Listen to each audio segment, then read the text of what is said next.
Entonces lo que vamos a ver ahora es la familia Mucidae. A ver, recuerda, hemos hecho en insecta y micro. Después a las flores, autóctonos, y después hemos hecho la primera parte, con los mosquitos. Ahora vemos la familia Mucidae, que es moscas.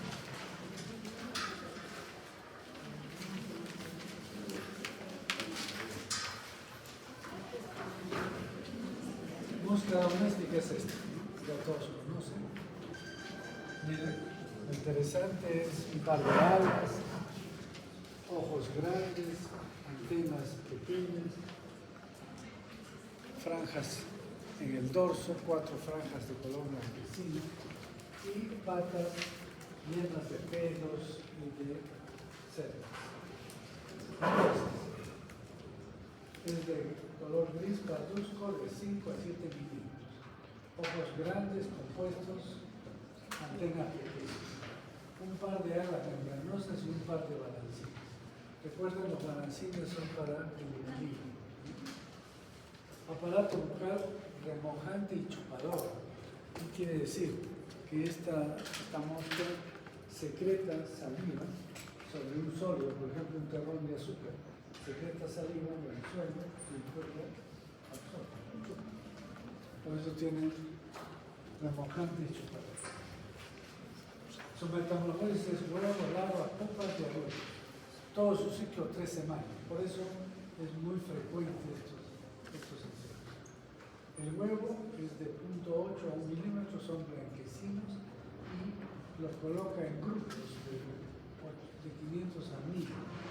Esto es interesante porque a veces es frecuente, me han traído una vez un pollo a la brasa, no de obsequio, sino porque el pollo en la parte interna se ve el esternón, ¿no es cierto? Está abierto y hay restos de sangre y la señora estaba preocupada porque hacía como el arroz, lo más pequeñito que el arroz, y un grupo de muchas estructuras raras.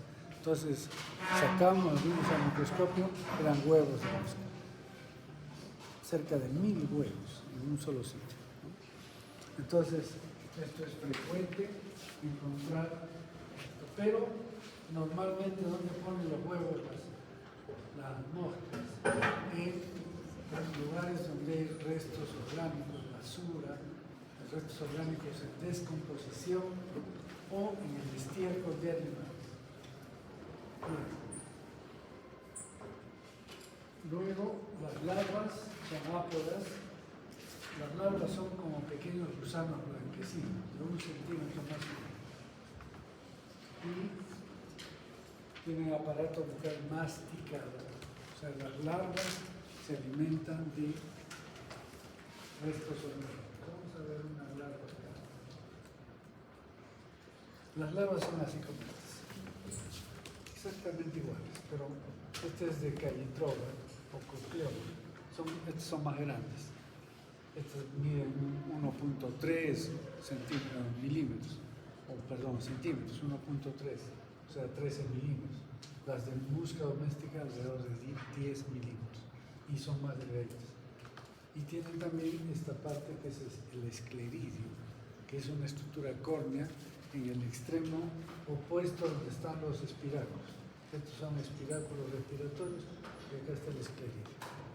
Y con eso rompe los tejidos, rompe las sustancias para alimentarse. Entonces, muy parecido a esto, son vermiformes las larvas de esto. Pero los espiráculos respiratorios son totalmente diferentes. Esa es la manera de identificar las larvas. Entonces, para hacer la taxonomía de larvas, hay que ver los espiráculos respiratorios.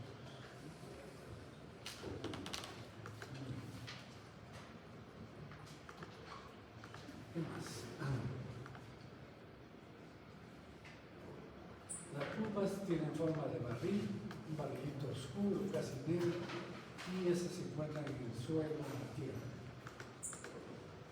Ya estos no se alimentan, viven 3 días como pupas. Y después sale el adulto ya todos ustedes conocen, que tiene hábitos diurnos, se vuelve muy largo, 30 kilómetros y vive 30 días. ¿Qué importancia tienen en salud? Son vectores mecánicos, no son parásitos, son vectores mecánicos. Y hay factores de la mosca, biológicos, del ambiente y del hombre, que hacen que estos insectos sean muy frecuentes, tengan una alta presencia en cualquier sitio. Son cosmopolitas, en cualquier ciudad se pueden encontrar. ¿Qué factores biológicos que tienen una gran capacidad de reproducción? Colocan cerca de 1000 huevos. Que sus ciclos se aceleran con el aumento de la temperatura. Que utilizan para el desarrollo de sus larvas cualquier tipo de materia en descomposición. Y finalmente tienen un olfato muy desarrollado, sumamente desarrollado. Incluso superan al olfato de perros y otros animales. Basta que ustedes pongan un poco de materia orgánica en descomposición rápidamente, siempre y otra capacidad que tienen si ustedes eliminan, digamos que en esta habitación hay 5 moscas, capturan a 2, al poco rato aparecen otras 2 y se restablece toda la cantidad de moscas que hay. Por eso que el control de adultos no es tan efectivo, es más efectivo el control de larvas, porque los adultos rápidamente se redistribuyen. Y del ambiente, ¿qué factores del ambiente? Ya hemos dicho la temperatura, ¿no? Después lugares donde hay gran cantidad de restos orgánicos, basurales o materia orgánica en descomposición o estilo. Y factores del hombre, fundamentalmente la falta de higiene de la vivienda, de colocar la basura en lugares que no tienen tapa y tenerlos por muchos días ahí. Las moscas se desarrollan de huevo hacia larva y larva, bueno, demoran unos 2 o 3 días más. Entonces no hay que esperar la basura pues 5, 10, una semana, ¿no? Entonces cuanto antes, pero siempre debe estar con un recipiente y contacto. La profilaxis, lo único que hay que hacer es proteger la vivienda, sobre todo el comedor, la cocina, donde se manipulan alimentos, con mallas en las ventanas, en las puertas, para que no ingrese. Y también cubrir los alimentos cuando están guardados, ¿no? Cubrirlos con una tapa, con alguna malla para que no entren las cosas. Eso es todo, entonces. Ahora vamos a ver otra mosca que es Dermatobia omnis. Dermatobia omnis es una mosca muy frecuente en zonas de selva o ceja de selva. ¿Por qué se van todos? ¿Qué clases? Se supone que tienen un horario. Entonces, esta mosca que tiene color verdoso, miren, tiene ojos grandes, es igual que cualquier mosca, pero mide a 12 a 13 milímetros, un poco más grande. Y tiene el aparato bucal atrofiado, es la característica. Entonces ya no tiene por qué acercarse a los animales o al hombre para buscar alimentos. Tiene un aparato bucal atrofiado. Entonces, ¿qué hace para poder colocar sus huevos? Utiliza un mecanismo que se llama foresia. Una foresia con F. Foresia. Es un mecanismo por el cual esta mosca captura en el vuelo a un mosquito hematófago y coloca sus huevos sobre el abdomen de este mosquito. Y entonces el mosquito es hematófago, entonces va a buscar sangre, se acerca a los animales o al hombre y en el momento que va a picar, deja caer los huevos que le puso la mosca. Y entonces con la temperatura rápidamente eclosiona y sale una larvita que se introduce a la piel. tiene capacidad de introducción. A esta mosca también le dicen mosca tornillo, porque sus larvas, miren, parece un tornillo, tiene espinas acá, como puntas. Y esta es la forma que tiene la larva 1, que es como una maraca. La larva 2 también, un poco más grande, y esta es la larva 3, que mantiene sus espinas, pero ya no tiene la forma de maraca. Entonces se forma hasta larva 3. Y una vez que se larva 3, cae al suelo y se convierte en pupa y después en huevos. Entonces, la miasis que produce esta mosca es justamente por las larvas que necesitan desarrollarse en mamíferos o en animales. Y la miasis que produce se llama miasis forunculosa. ¿Por qué? Porque se parece al forúnculo. ¿Quién me dice qué produce el forúnculo?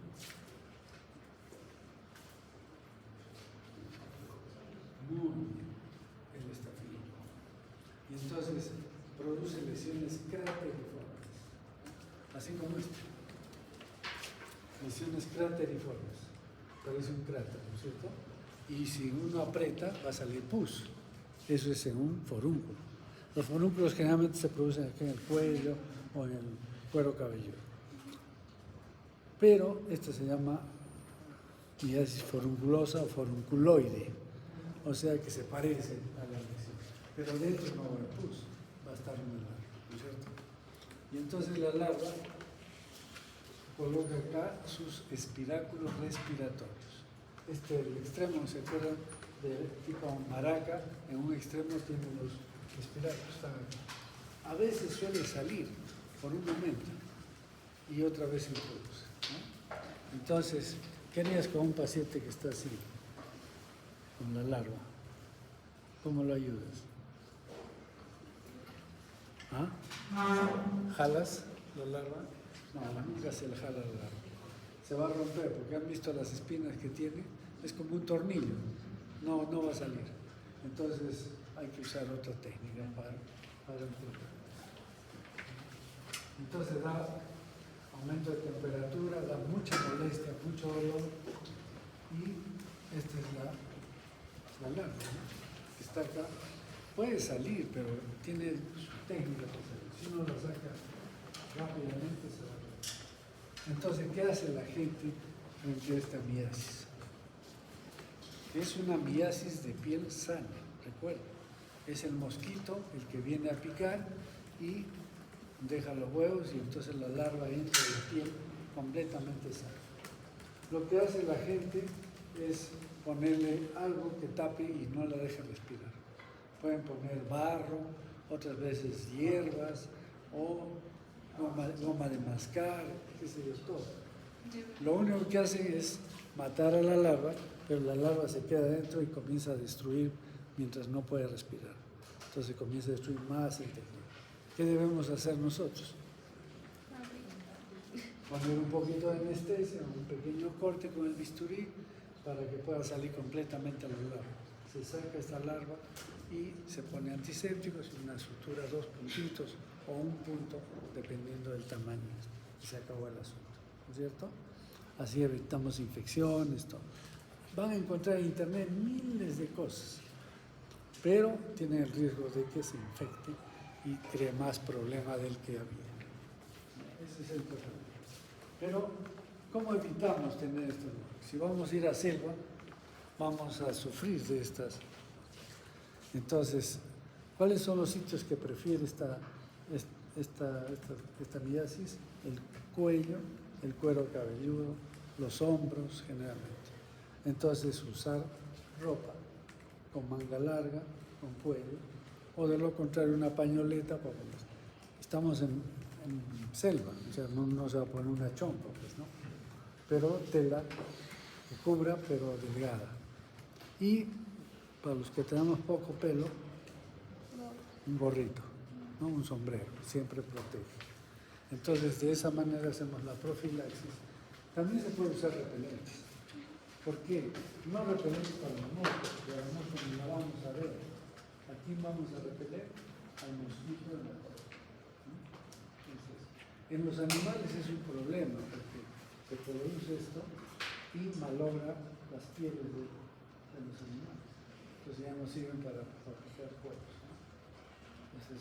Los ganaderos no les gusta esta larvita. Bien, ese es entonces Dermatobia omnis, recuerden. Llamado también, hay un montón de nombres, pero le ponen como termita. Produce miasis monoculosa de piel sana. Hay otra mosca que se llama Callitroga omnivoras o también Cocleoma omnivoras. Callitroga o Cocleoma. Esta mosca más bien tiene tintes azulados, también mide 12 o 13 milímetros y también tiene el aparato bucal aturdido.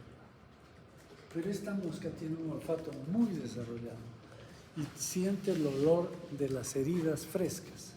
Apenas uno se hace una herida y esa sangrecita que sale, eso despierta un olor que es captado por los ojos. Entonces inmediatamente se acerca y van a colocar los huevos en la herida. Entonces esta es una miasis de heridas. Entonces de ahí empiezan las larvas, primer estadio, segundo estadio, tercer estadio, y van alimentándose el tejido. Entonces esta es una miasis bastante preocupante. Este es el espiráculo respiratorio, mira, tiene 3 paquetes. Cada especie es diferente. Por ejemplo, mosca doméstica, esto tiene 3 pedazos como en espiral, ¿no?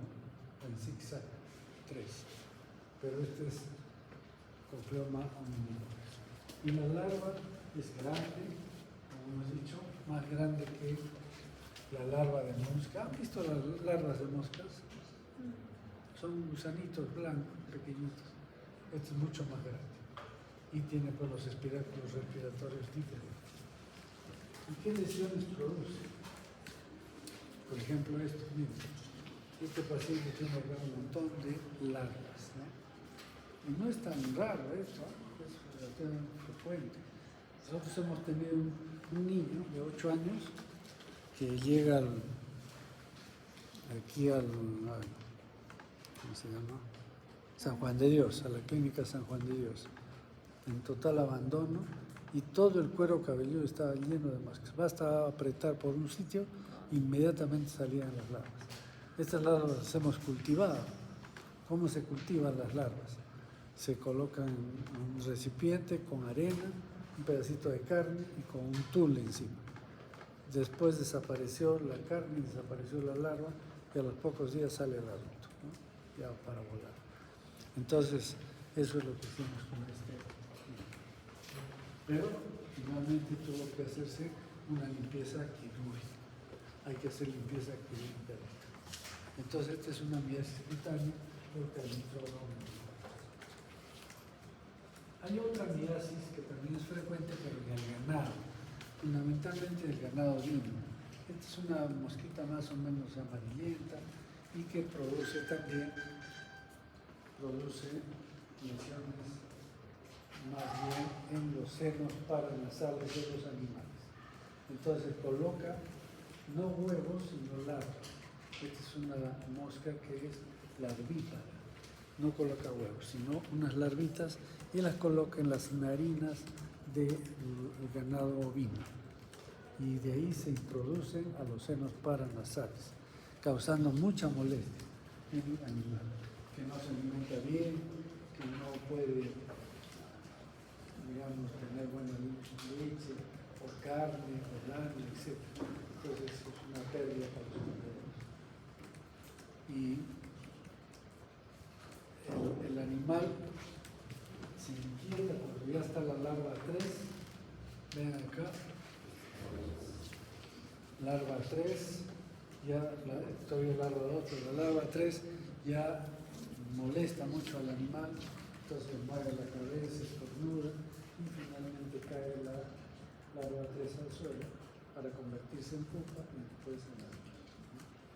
En el hombre, ¿qué lesiones produce? Felizmente, pues no mucho. generalmente pone las larvitas en los ojos. Y esta larva se mete al ojo y se queda atrapada en el conducto lacrimal. Y ahí se queda atrapada, no desarrolla el ojo. Y entonces hay que limpiar con una torunda de gasa, se raspa hasta que cae, se sale del conducto. Los oftalmólogos son los perros en sacarlas rápidamente estas larvas. Ese es oestos ovis. Generalmente el problema es que la gente se queda dormida en lugares donde hay muchos animales, ¿no? Entonces hay mucha mosca ahí y eso no ocurre. Bien, estas entonces son tres miasis las más importantes.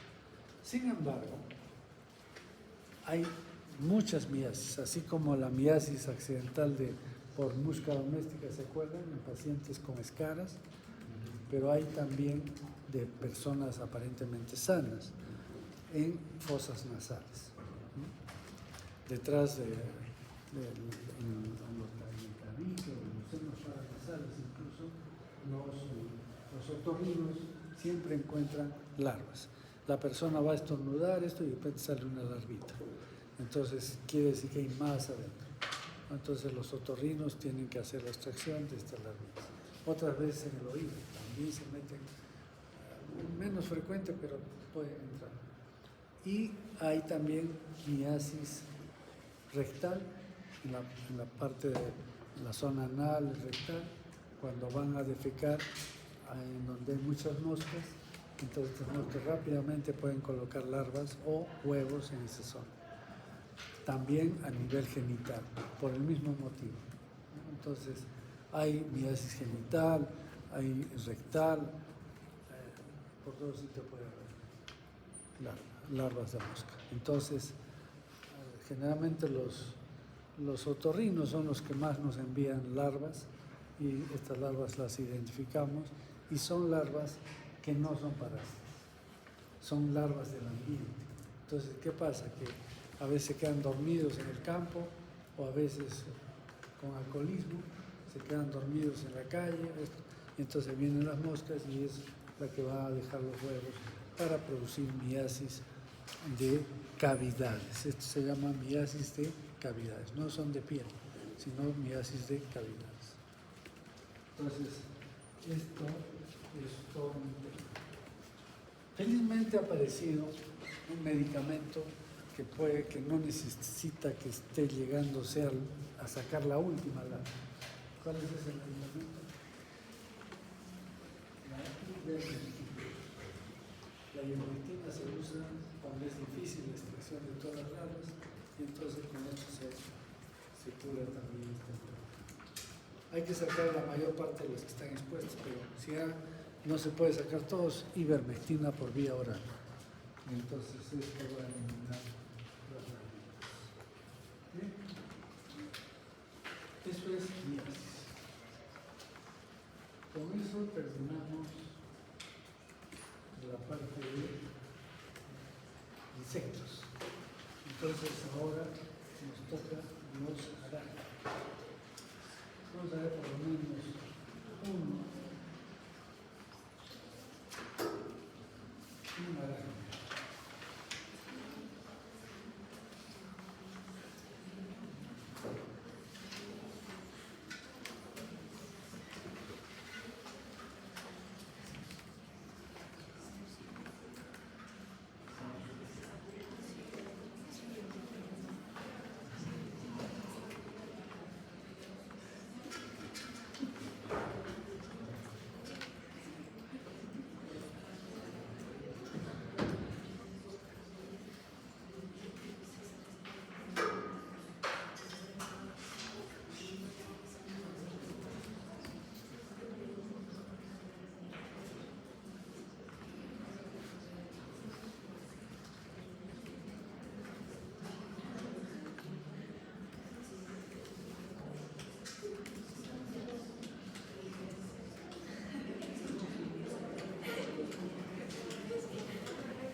Terminamos clase insecta.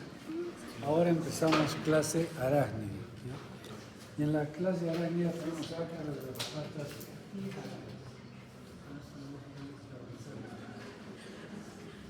Este es el famoso Sarcoptes scabiri, que produce la sarna humana. Entonces, por ejemplo, acá tienen el ácaro. Estos ácaros no tienen ya el cuerpo como los insectos, cabeza, todo eso. Un solo cuerpo, solamente tienen un solo cuerpo. Y además tienen 4 pares de patas. Las anteriores terminan en ventosas, como están viendo acá, ventosas. Y las posteriores terminan en cerdas. Salvo los machos que el cuarto par también termina en ventosa. Entonces, estos ácaros, como ven, tienen espinas, tienen cerdas, y que esto pareciera una cabeza, ¿no es cierto? Es una falsa cabeza porque es el aparato bucal. Simplemente es el aparato bucal. No tienen esa separación de cabezas.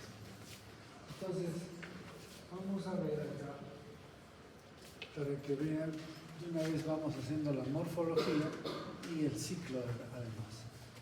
Entonces, las hembras, estas hembras miden de 0.3 a 0.45, son más grandes. Las patas anteriores terminan en ventosas y las posteriores en cerdas. Y el macho tiene las patas anteriores más pequeñas, 0.2, 0.25, tienen ventosas, el tercer par también termina en cerda, pero el último en ventosa. Entonces hay dimorfismo sexual, son más pequeñas y tienen esta cara. Entonces la hembra fecundada se introduce en el estrato córneo de la piel. Ahí es donde va a desarrollarse. Es decir, utiliza su saliva para disolver el estrato córneo de la piel. Solo el estrato córneo. Ahí se introduce y va formando el surco acarino, donde va a colocar huevos. Entonces, después esta se queda atrapada en el extremo del surco acarino, produciendo una pápula media transparente que se llama vesícula perlada, como una perla. Entonces, ya vamos viendo características de la vesícula. Surco acarino, vesícula perlada. Y entonces, de estos huevos va a eclosionar y van a salir lo que se llaman las larvas hexápodas. Entonces tiene larvas hexápodas, ninfópodas y adultos. ¿Qué metamorfosis es? Incompleta. Es incompleta porque en realidad es huevos, ninfas y adultos. Lo que pasa es que se habla de la larva hexápoda como larva, porque no podemos decir ninfa. ¿Por qué? Porque por definición ninfa tiene que tener las mismas características del adulto. Y si tiene 3 pares de patas, tiene que ser adulto. Por eso se llama larva hexápoda. Pero es una metamorfosis incompleta, especial, digamos. Entonces, de ese huevo, que es de 0,10 a 0,15 milímetros, va a salir en 2 o 3 días una larva hexápoda. La larva hexápoda rompe el techo del surco acarino y sale a la superficie. Y ahí se convierte en ninfas, la ninfa autóctona, y que en 4 a 7 días se convierte en adultos. Entonces en la superficie lo que vamos a encontrar son generalmente machos y ninfas, porque la hembra rápidamente se introduce al surco acarino y las ninfas también, o las larvas hexápodas y los huevos están también en el surco acarino. Entonces este es el ciclo de esta parasitosis. Veamos cómo es la sarna humana. La sarna humana es causada entonces por el Sarcoptes scabiri, este ácaro. Y siempre hay un antecedente familiar.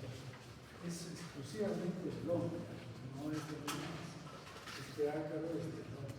Y por lo tanto siempre debe haber en la casa alguien que tiene. No es una sola persona, es raro. Si es un lactante, seguramente que la madre. resto de la familia. ¿Qué caracteriza esta enfermedad? El prurito nocturno intenso. En la noche desesperante. En el día no tanto, pero en la noche sí. En todo el cuerpo. Pero tiene una distribución topográfica. Es decir, no aparecen las lesiones en toda la piel. Prefiere ciertos sitios, sobre todo piel delgada. Por ejemplo, entre los dedos. Después en la cara interna de la muñeca. O en la zona inguinal. O en el abdomen bajo. O debajo del surco mamario. O en el borde de las axilas. O en la cara interna de los muslos. O alrededor de los tobillos, en la cara interna de los tobillos. Esos son los sitios que prefieren. Respeta la cara, la palma de las manos y la planta de los pies. O sea que desde el cuello para abajo se presenta. Pero manteniendo esto. Entonces, los dermatólogos son expertos en esto. Ya saben dónde van a buscar y hacen el diagnóstico prácticamente clínico. No necesitan ninguna para decir este es sano. Entonces tiene distribución topográfica. El dermatólogo tiene unas lupas enormes con luz que rápidamente pueden distinguir el surco acarino y la vesícula perenne. Todo esto está hecho de luz. A veces aparecen pápulas, escoriaciones o costras hemáticas puntiformes, sobre todo por el intenso rascado. Las costras hemáticas puntiformes son las que si uno se raspa con una aguja y le sale como puntitos, eso es costras hemáticas puntiformes.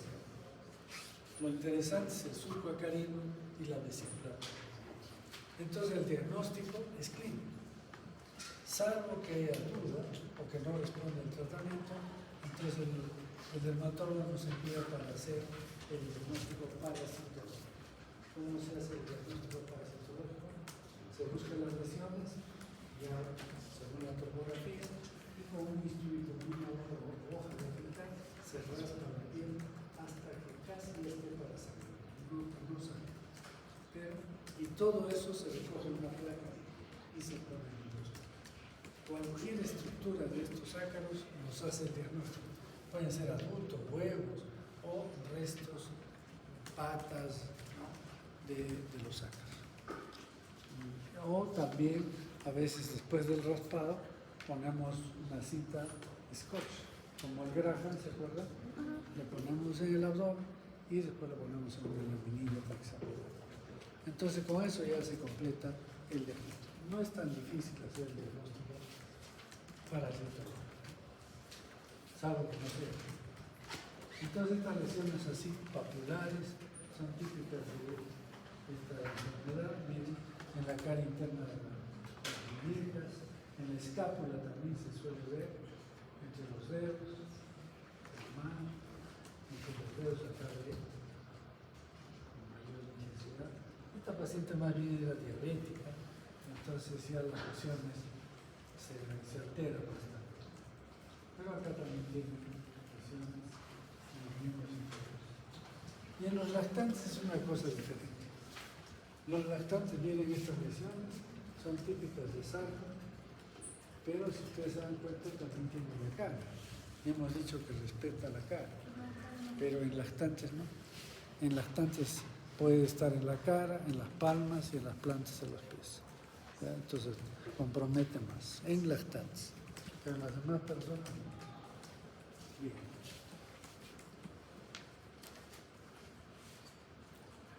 ¿Cómo es el tratamiento?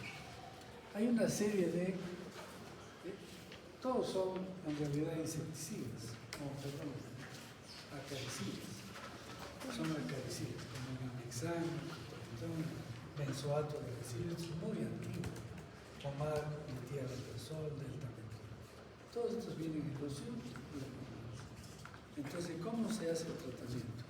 Al paciente en la noche no se le baña, sino de frente se le aplica. La persona que aplica tiene que ponerse guantes y le va sobando todo el cuerpo del cuello. Todo el cuerpo tiene que estar con esta loción, con esta crema.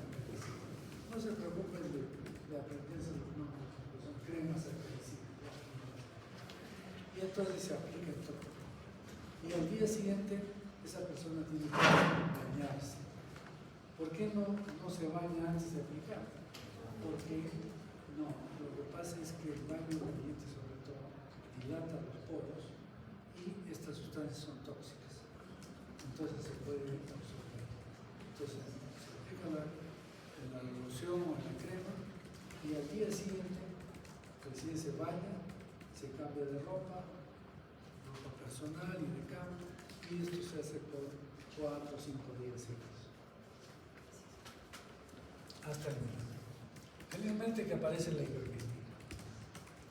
Y entonces 200 microgramos por kilogramo de dosis sólida también soluciona el problema de esta alcalosis, ¿no? Esta sarna. Enfermedades de transmisión sexual, o se contagia de persona a persona en la cama, ¿no? Y es favorecida por el hacinamiento y la mala higiene, que no se baña, entonces se transmite rápidamente.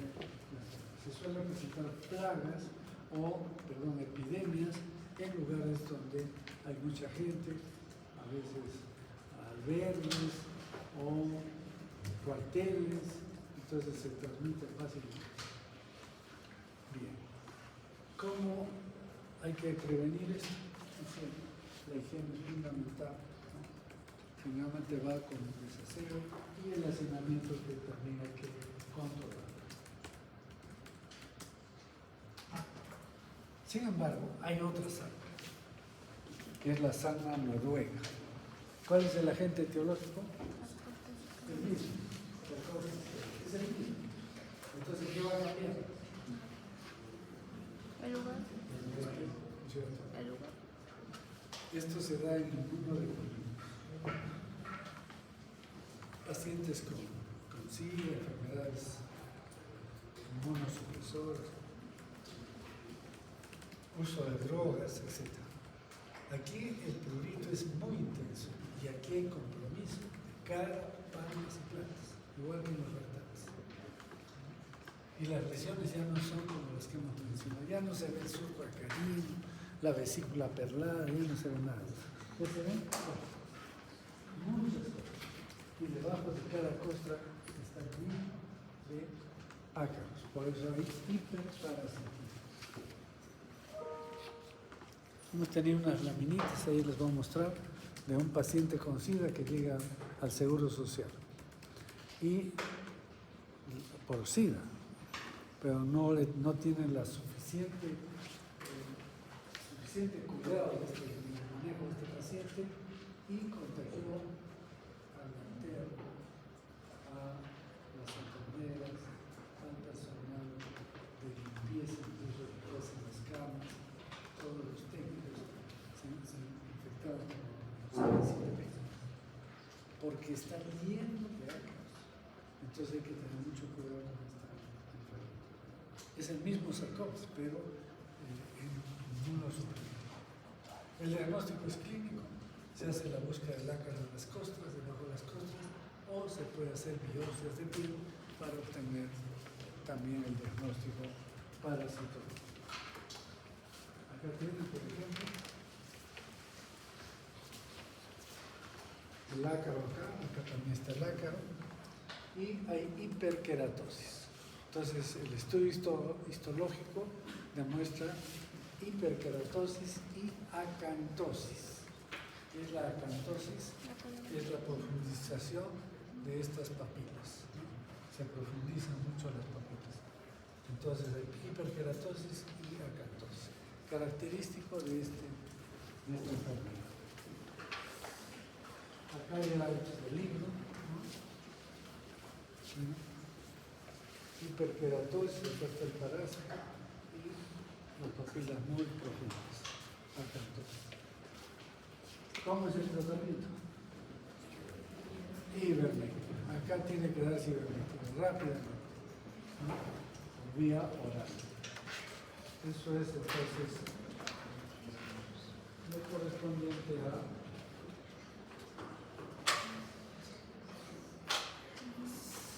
tenemos 2 minutos.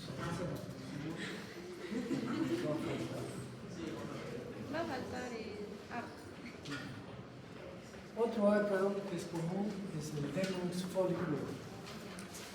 ¿Por qué se llamará folliculorum? Porque están los folículos pilosos, principalmente de las pestañas.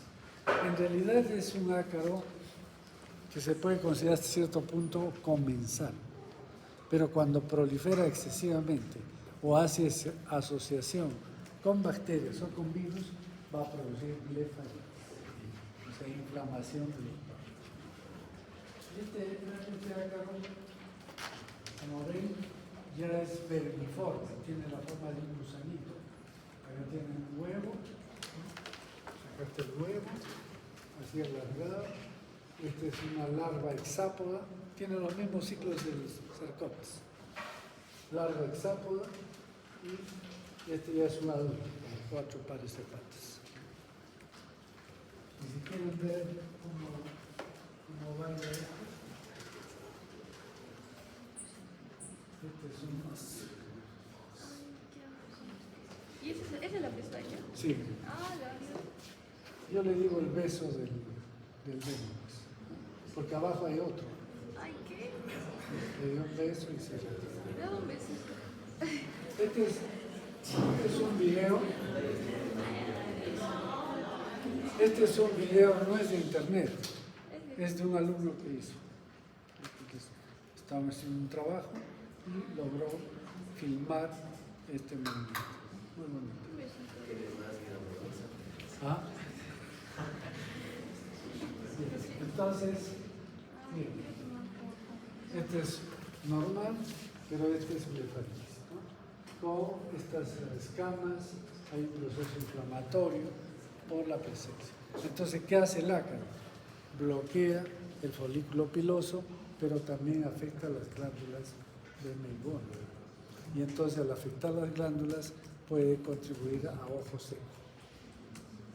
Entonces, no hay este lubricante que debe cubrir el ojo y, bueno, es ojo seco, le echas agua, pero el agua se seca rápidamente. No hay esa película que protege al ojo, ¿no? Es un problema, sobre todo en personas. Esto aumenta con la edad. Con mayor edad, mayor probabilidad de tener excedentes, ¿no? Y algunos cosméticos que irritan el párpado pueden contribuir también. Vean, esta es una blefaritis, ¿no? Todo el párpado inflamado, y eso es por Demodex folliculorum. Hay otro ácaro que es más pequeño. El Demodex mide 300 micras, pero este se llama Demodex brevis. Es más pequeño, mide 100 micras y no parasita los folículos pilosos, sino parasita las glándulas sebáceas y contribuye a lo que es el acné. Muchas veces el acné está desencadenado por este ácaro que obstruye la glándula sebácea y empieza lo que es la inflamación de la glándula que conocemos como acné. ¿Y dónde está este ácaro? En la cara, en el surco nasogeniano, generalmente es donde mayormente se encuentra estos ácaros. ¿Cómo se hace el diagnóstico de estos ácaros? Para Demodex folliculorum se sacan dos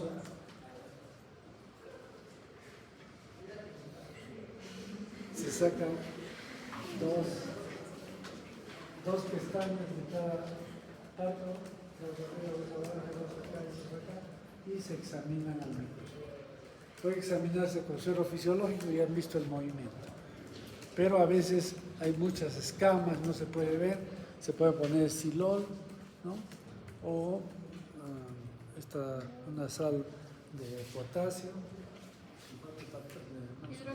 hidróxido de potasio, que disuelve estas escamas y se puede ver mejor. Eso es para Demodex folliculorum. Y para Demodex brevis, ¿qué se hace? Se raspa con un bisturí el surco nasogeniano y se pone una laminilla y ahí se pueden encontrar los Demodex brevis. Así se ve mejor. El tratamiento, hay una serie de sustancias que se pueden utilizar: permetrina, clotamicol, malatión, mesotrón. Esta era muy buena, pomada de óxido amarillo de mercurio, y pero ahora apareció la ivermectina, que nos ha solucionado el problema. Porque hay que tener cuidado de que no entre a los ojos. Estas sustancias son tóxicas. La ivermectina se da por vía oral, tratamiento